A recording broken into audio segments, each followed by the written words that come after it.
Hey guys, and welcome to another video. In this video we're going to be talking about sugar stirring. I'm going to put 2 sugars into each glass in front of me here. I'm going to stir one thoroughly, and I'm going to leave the other one just as it is, as a control. When I finish this demonstration, I'm going to pour both of them out, and we're going to see how much sugar is left. Because myself and other people in the past have been guilty of not stirring sugars in enough. This can have all sorts of implications, like customers not thinking that you put sugar in. They might come back and ask that you stir properly, or they might come back and open some more sugars and put some more sugars in their drink. So I'm aiming to give you guys a bit of clarity and see what actually happens when you don't properly stir sugars and other additives into someone's drink. So the one on the left I'm just going to leave as it is, and the one on the right I'm going to stir in. Also note the difference that stirring has on the crema on these two. It's going to give it a nice good stir. I'm not going to take any special treatment with this one for the purpose of the video. This is going to be exactly what I would do if I was making 2 to have here and they wanted me to stir the sugars in for some reason. Now you're going to be able to see the difference between these two in terms of the crema. I agitated the crema to stir up this one on the right. So we've got the one on the right here, this had sugar stirred into it. We've got the one on the left, the sugar just remained on the bottom there. So these are quite hot. We're going to see what it looks like at the end. So I poured the first one out. You're not going to be able to see much sugar at the bottom there. You can see a few grains, but that's about it. Now we're going to pour the other one in. And we're going to see a lot more at the bottom there compared to this one here. So I'm going to show you 2 other methods of stirring and we can compare them. So the first approach is to I've seen baristas rapidly stir like this. Okay, so I stirred that. More or less that's exactly how I've seen other people stir it in the past. The other one I haven't touched yet. Just going to put some froth in there. Okay, now we're going to pour the rest of this one. Trying to give it my best bit of effort. There we go. And this second one. What I'm going to do with this second one is I'm going to fill it all the way up to the top and then I'm going to stir it. Now obviously this is going to disturb the pattern on top, so this approach will be more for takeaways where you can put a lid on top afterwards.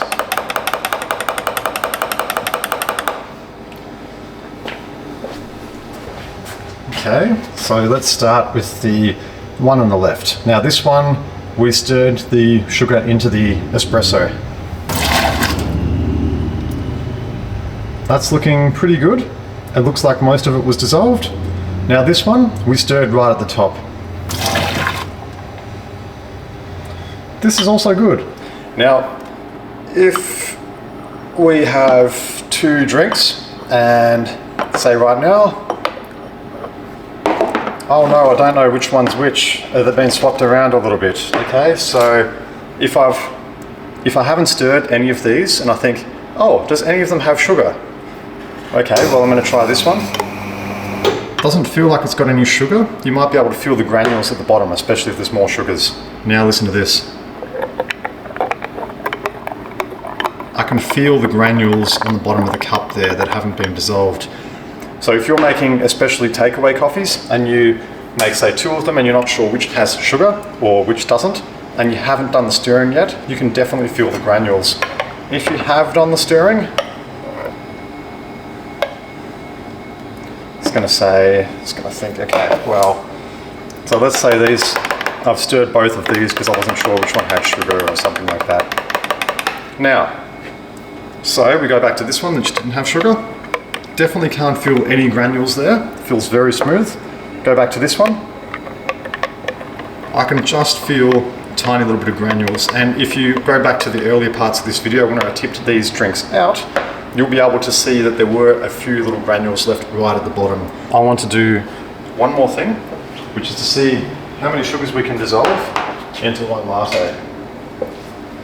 What's your record, guys? I'd love to hear your record of numbers of sugars in someone's coffee before. We're going to put 10 sugars in this one. 10 It's either 10 or 12 was my record for sugars, and it was in more of a larger cup. It was like a large cup, which is double the size of this, with 10 sugars. So we're going to put 5 into this one.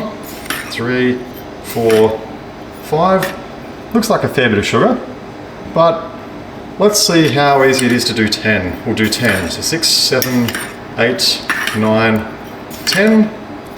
That feels pretty weighty. That's a lot of sugar in there. We're going to see how well we can dissolve this. So this is only 1 shot of coffee, but it's sitting on top of all that sugar. You should be able to maybe see that sugar, depending on the camera.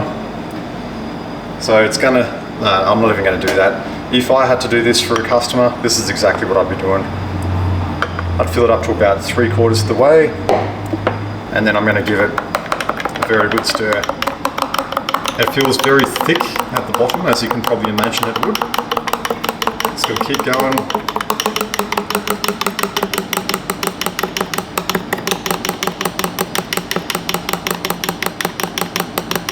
It's not going to have the best presentation, but what's important, if someone wants 10 sugars in their drink, then the 10 sugars are obviously very important to them.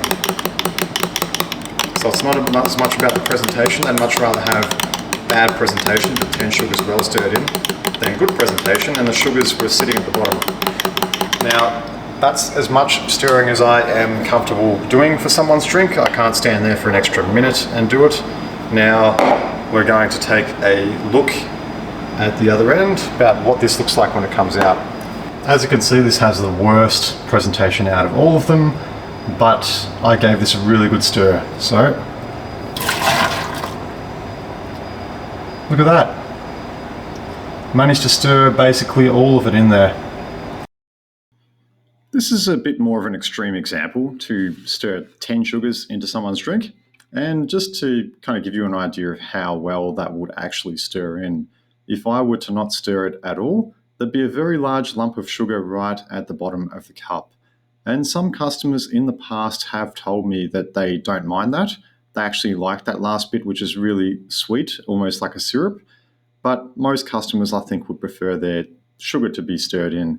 So take this with a grain of salt and think about how that might affect a customer's coffee, even if they're only getting 1 or 2 sugars, perhaps even especially if they're only getting 1 sugar or a half a sugar, they want that sugar to be well stirred in. Any approach is possible if the appropriate amount of care is given. I could intentionally show one method using 100% care and not show the other methods with the same care, which would skew the results. Additionally, I practice my own method the most, so I'm very familiar with it and not very familiar with the other methods.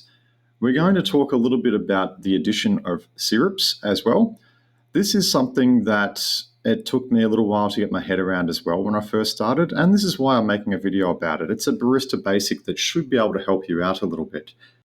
No matter who is working in the business with you, if it's just yourself, or if you've got another barista working with you, if you take turns in working, you have to have a consistent approach. So right now in the video, I'm dispensing hazelnut syrup, and I'm getting about 8 mils per pump. So now that you know you get 8 mils per pump, decide how many pumps you want per size and make sure that you're on the same page as the other baristas. This links in with the sugar stirring part because my personal journey, I didn't really care about sugar stirring when I first started in the business. I used to only give a token stir. So I only really started to properly stir when I got annoyed with customers coming back, asking for a spoon and stirring in front of me, or adding extra sugars. I wanted to do the proper job so that they didn't come back a second time for me to do the job properly again. This video may have seemed a little bit niche and like such a small topic, but it is very frequently encountered for a barista. There are many people who have sugars, syrups, honey, and other things that they want added to their drink and stirred in properly. Despite being quite niche, my intention is to provide a deeper insight behind experienced baristas. It's all these small things that give a depth of skill to someone that knows how to do everything. Like and subscribe for more future content. Thank you for watching.